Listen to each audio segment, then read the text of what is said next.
Pokemon has numerous features that enhance the gameplay and experience to make it more enjoyable for us to play. However, let's not overlook some of the worst features they have to offer. So I thought it'd be a good time to talk about the 10 features I would remove from Pokemon. And I'm not alone today because I'm here with...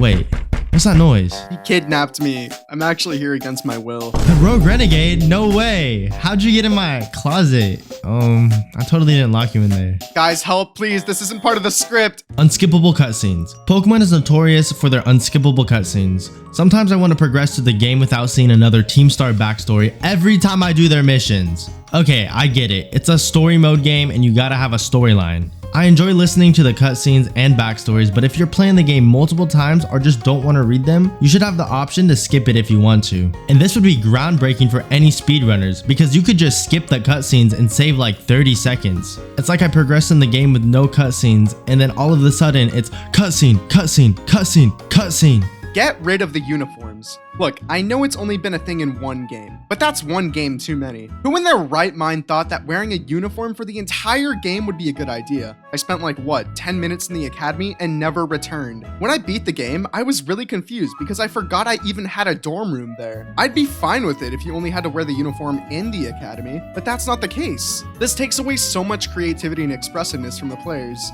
Why give us these lame designs for protagonists and not let us change them? I honestly would have been fine with zero character customization but cool designs. But instead, we got these two disappointments. They look like they'd get bullied, but that's supposed to be me, which means I look like I get bullied. And that's just dragging my name in the dirt. And I don't like that. I don't even know what went wrong. Pokemon was doing a really great job with character customization. X and Y were great, Sun and Moon were too. Same with Sword and Shield. And then Legends Arceus happened, but I guess their excuse is that they're from the past, so it makes sense. But what's Paldea's excuse? Just give it back to us! Don't you remember making your Pokemon an HM slave?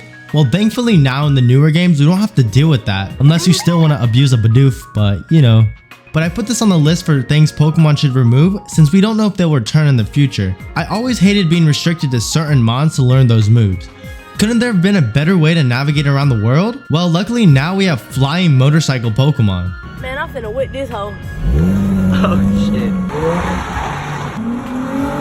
I can't believe I just said that. Literally, if I told myself that back in 2010, I would have thought I was crazy. It's a good concept, but I think it could be done a little bit better. But yeah, don't bring back HMs. I don't want to have to enslave another Bidoof. Pokemon friendship. Look, I get it. Isn't that what Pokemon is all about? And yeah, it is. But then they made it an actual feature in Pokemon. In Generation 6, this was introduced as affection, but then they merged it together with friendship starting in Let's Go, Pikachu, and Eevee. What affection does is give your Pokemon an advantage in battles, whether that be dealing more damage, surviving a move that should have killed them, giving them a higher crit rate, avoiding an attack, the list goes on. It's a cute feature, but it makes the game even easier, which is not something I want. So this means throughout my playthrough, I'm not able to use Pokemon-Amie, refresh, camps, or picnics. Otherwise, my Pokemon will start winning with the power of friendship. This is only made more difficult when there's some Pokemon that evolve with high friendship, which means I have to give them plot armor powers. These rewards don't carry into multiplayer, thankfully, but I'd still like a way to turn them off. I just feel like a heartless trainer not being able to play with my Pokemon like the game intended. I'm not the monster here. Game Freak is. Gotta catch them all, right? Well, it's kind of hard to catch them all when there's Pokemon locked behind version exclusives. Like, what does Game Freak expect me to do? Make a friend? Come on now, I play Pokemon. So if I were to complete the entire Pokedex but I had no friends to trade with, then it would be impossible without buying the other game, of course. Is it also that Game Freak wants to make more money so that we can buy both of the games? I find it funny that in 2023 we are still locked behind version exclusives. It does make those version exclusive mods feel more special, but if I want to shiny hunt Pokemon in the other game, I cannot do that. So I wish Pokemon were to remove version exclusives so that it would make it easier for us to get some of those mons. Third versions. This tradition has not been present in Pokemon games for a while, thankfully, but let's not hold our breath here.